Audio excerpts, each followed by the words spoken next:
Ouça agora no Muito Além de Rodas e Motores, uma inédita história vivida por Luiz Carlos Seco ao longo de seus 60 anos de carreira como jornalista especializado na indústria automotiva.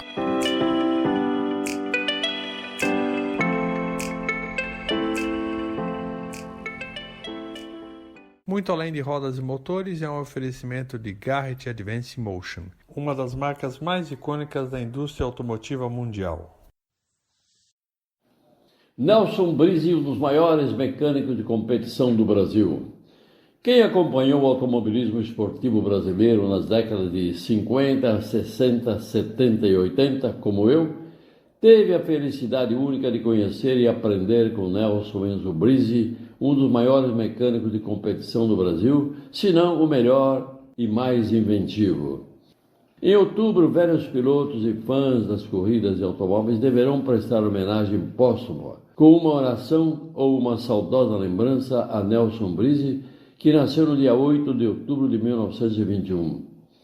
Nelson Brizzi foi um mago no desenvolvimento e aprimoramento de veículos convencionais de série e carros de competição de alto desempenho e muito competitivos. Foi ele que concebeu o Fiat bimotor, batizado de Fiat 3200, um veículo de dois motores Volkswagen 1600 cm3 interligados, resultando em um motor de 8 cilindros contrapostos colocados entre eixos.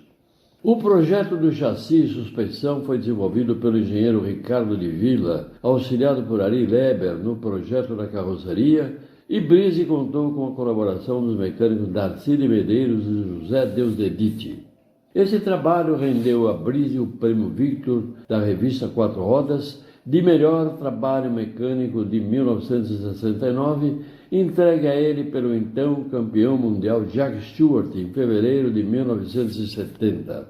Ele disse em uma reportagem: "Um dia eu estava na oficina com dois virabrequins de Volkswagen 1200 em cima da bancada, fiquei olhando e imaginando como ficaria um carro com dois motores. O Fiat 3200 tinha um dos motores com a carcaça usinada em toda a parte traseira, na região onde fica originalmente a embreagem e fixação com o câmbio, para permitir a aproximação dos virabrequins, que tinham um flange adaptado nas extremidades, sendo então ligados por meio de uma junta elástica Julbo, que permitia um certo desalinhamento e jogo entre os dois motores. Outros de seus inventos foram a preparação do primeiro carro de Fórmula 3 totalmente made in Brasil, pilotado por Wilson Fittipaldi Jr. em provas de uma temporada argentina, e o desenvolvimento de um monoposto de competição, o Brizzi Especial, com motor DKV de 1000 cm3, instalado entre eixos num chassi tubular e câmbio Volkswagen. O Brizzi Especial foi a sua primeira proposta de fabricar carros de corrida com custo acessível para incentivar o ingresso de novos pilotos no automobilismo nacional. Filho de italianos, a paixão pelo automobilismo de competição e o dom da mecânica se manifestaram em Nelson Brizzi quando tinha 15 anos, e seu pai o levou a um bairro paulista dos Jardins para assistir ao Grande Prêmio de São Paulo, uma corrida internacional onde ficou fascinado ao ver carros italianos brilhantes e velozes disputarem as primeiras posições com importantes marcas europeias. Ao assistir à corrida, Nelson e seu irmão Romeu decidiram seguir a carreira do pai. Nelson procurou aprender mecânica, que demorou 3 anos para conseguir se formar na Escola Técnica de Aeronáutica, onde se especializou em aviões de combate, porque a Segunda Guerra estava se iniciando e os aviões precisavam de manutenção, de pessoal especializado e abastecimento no país. O primeiro carro de competição que os irmãos Brizzi prepararam foi um Ford 37 com motor V8 adaptado para o piloto Amaral Júnior. O segundo foi para Pasqualino Bonacorsa, um Chevrolet com motor Lasalle da categoria adaptado para a corrida Futura Mecânica Nacional. Em 1953 foi trabalhar na AMG Motores, do engenheiro Ângelo Mário Gonçalves, na rua Butantã 260, no bairro de Pinheiros, em São Paulo, formada por pilotos e preparadores de carros de corrida do automobilismo paulista da época. Nesse endereço, além da oficina AMG, ficava o posto Jardim, que pertencia ao piloto Francisco Marques, a oficina de Jorge Letteri e a Argos, de João Polaco Skuplik, especialista da marca Volkswagen, que mais tarde teria Letteri como sócio. O rigor técnico em que adotava em seu trabalho e a fama dos italianos de muita paixão pelos carros, Nelson e seu irmão passaram a ser famosos pelo elevado nível de trabalho que realizavam, o que os fez preferidos por um grupo de pilotos. Em 1960, com a instalação da indústria automobilística do Brasil, foram convidados a participar da equipe Willis Overland, que reunia alguns dos melhores pilotos brasileiros.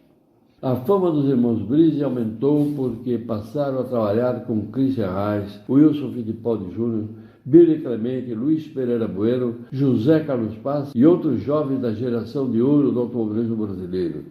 Eles foram contratados como mecânicos responsáveis pela equipe Willis, que reuniu os melhores profissionais do mercado brasileiro. Na equipe Willis, os irmãos Brise foram responsáveis pela produção da parte técnica de carros Willis Interlagos e Renault Gordini e os diversos protótipos de corrida construídos na sede da equipe.